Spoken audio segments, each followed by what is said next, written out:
السلام تباركت يا ذا الجلال والإكرام ربنا آتنا في الدنيا حسنة وفي الآخرة। সাতক্ষীরার দেবহাটায় পারুলিয়া ইউনিয়ন জাতীয়তাবাদী দল বিএনপির উদ্যোগে চেয়ারপারসন বেগম খালেদা জিয়ার রোগ মুক্তি ও সুস্থতা কামনায় দোয়া ও ইফতার মাহফিলের আয়োজন করা হয়েছে। সাতক্ষীরা প্রতিনিধি ইব্রাহিম হোসেনের পাঠানো তথ্য ও চিত্রে থাকছে বিস্তারিত।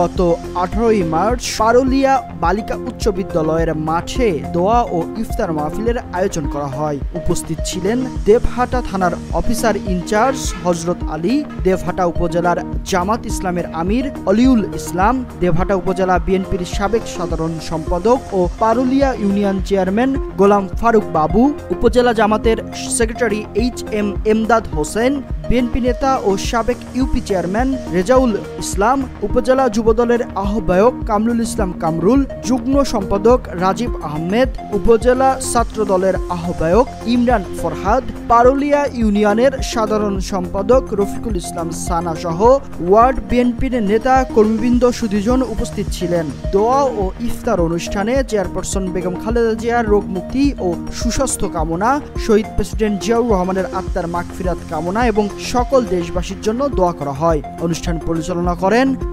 পরিচালনা করেন বিএনপি নেতা আহমদ আলী।